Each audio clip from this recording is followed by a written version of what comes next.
Hey everyone, and welcome back to Brian's Action Figure Reviews.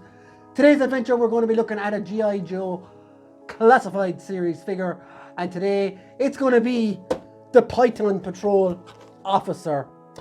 Now, anyone that knows me knows I do not army build, but there's always a but, isn't there? There's always a reason to make you buy these figures.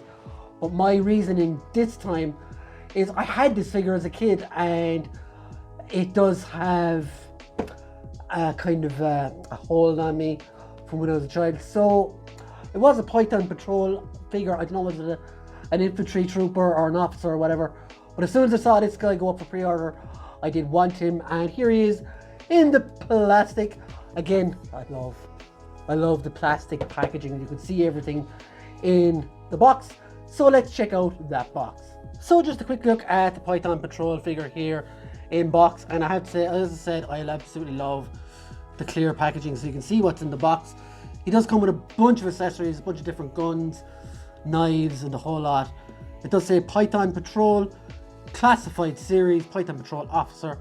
You've got this awesome, like, it's almost like SS type imagery here. It's really like cool and on the nose, and even more so when you go across and you see him with the hand up and the planes jetting overhead and stuff. Yeah, you can see what they were going for with Cobra, alright. On the back you've got this jungle kind of thing here that nobody knows what it is. You've got loads of legalese here. On the side you've got his different stats and stuff that you can check out on gijoe.com. You've got a wrench, an eye thingy, a gun thingy, and stars, Python Patrol Officer. Number 56. On the top you've got the Cobra logo as well.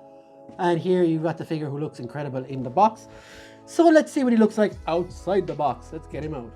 So here is the Python Patrol Officer out of the box, and let's get the elephant out of the room straight away. This is of course a repaint of the Cobra Patrol Officer, and I'm pretty much okay with that because I did enjoy the original one way back in the day. I did have it as a child. It was a nice little figure, but this one is a fantastic update. I absolutely love, once again, that like everything that comes with him does fit on him. And as you can see, he's holding his gun there, he's got his knife in his holster, his shotgun in the holster in the back, and his helmet. Yeah, they're really cool. I love these. I love the color on the figures. Some of the regular Cobra officers and troopers, they can look a bit boring, so I do like a bit of color on these. These actually remind me a lot of the Valaverse Swarm Troopers, so I think they would fit really well with those. If you're collecting those, sorry Connor, you'll have to get them. But yeah, this guy is absolutely cool. So let's get him down and check out what accessories he actually came with. So now that we have the figure down off the swingamajig, we can take a better look at the accessories he came with. So I'm going to take them off as I go through them, and let's start at the back with his backpack. So this is kind of like, let's put the figure back here for the moment so it doesn't fall.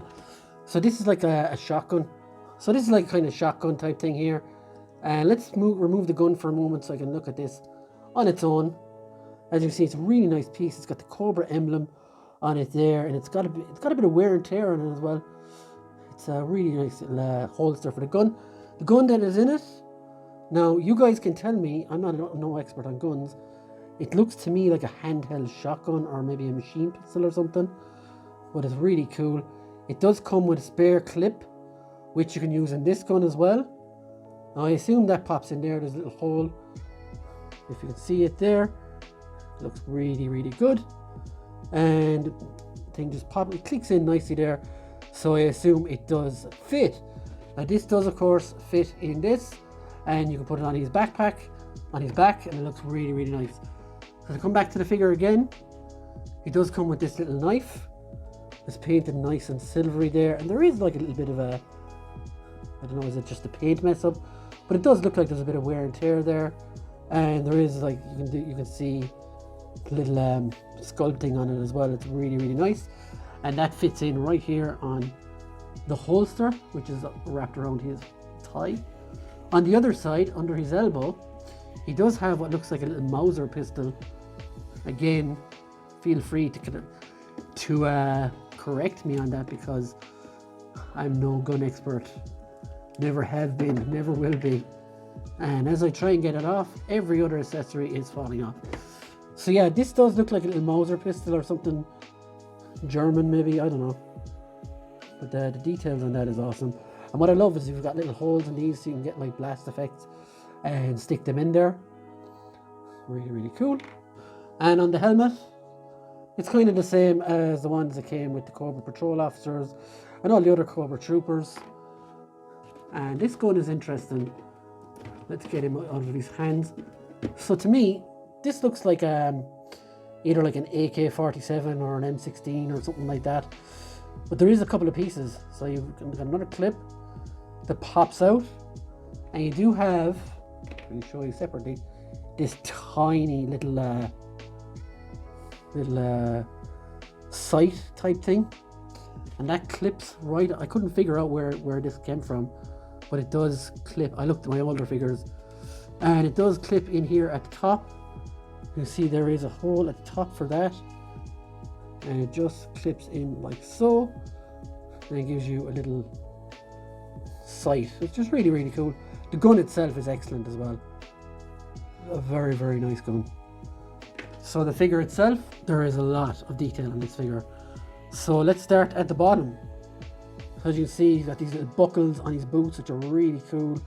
Proper army boots there. And as you go down along, you've got the sculpted kind of jeans. You've got the tie thing here. And here you've got a belt. It's quite movable.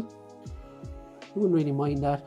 It's painted in a very dull, matte greyish kind of. And yeah, there's a lot of cool little things in that. Once you go around it, there's like spaces for other things. You can put the sight in here and you can put the extra clip in here as well if you don't want to carry them on the figure. And here you've got more pouches and stuff again, and like a black like harness and stuff. And the outfit itself is really cool with the lines and stuff and the Cobra thing here. You do have a point here to put something. Now I don't know what would go there. This is like the thing that came with Spirit. Maybe you could put a bird there or something. And there's one on each side. So there is little clips here to put small things. I don't know what would go there. The face sculpt is pretty decent. And yeah, it's really, really cool. Excellent figure. I would highly recommend it. Articulation wise, it has all the same articulation as previous ones. As you can see, neck joint here as well. Shoulders go around and round. Double jointed elbows. Bicep swivel. Thankfully, there's been no QC issues with this one compared to some of the Zatanna wave. This one has been pretty good. You have all the usual articulation here, the drop down hips, thigh swivels, which are quite tight on this side. Let's try that side, perfect. So he may need to have a bath yet, because he is tight in places. Then the knee joint is quite loose. That knee joint is fucked. Yeah. So yeah, be careful with the knee joint. I spoke too soon. Unfortunately, the knee joint is pretty messed up on this. Now I do have stuff like special stuff that tightens up joints, so I may use it on this, as that ain't right. So yeah, guys, you got this latest G.I. Joe run of figures has been pretty crap, if I'm honest. I've had affected figures. There's plenty of other people have had affected figures as well. Mostly Zarana, Dusty, and what was the other one? This guy, I haven't seen anyone have problems with him so far. But this is not my first time with QC issues with this line. The very first Snake Eyes I got was the very same as this knee, the whole thing. It was shaky and just effed up, basically. I know I've said fuck already once, so no point in hiding it now. But yeah, some of these figures have not been the best QC wise. And I've just discovered another one, so that's a bit of a bummer. But if I was to give this figure a rating out of 10, before I discovered this, I would have given it an 8.5. But now I got to bust it down to a 6, maybe 5.5, because that is quite disappointing in a figure I was looking forward to reviewing as well. And I was enjoying reviewing it up to now as well. But unfortunately, look, these things happen. I do have stuff there that will fix that. The Kiki solution stuff, if you've heard of it.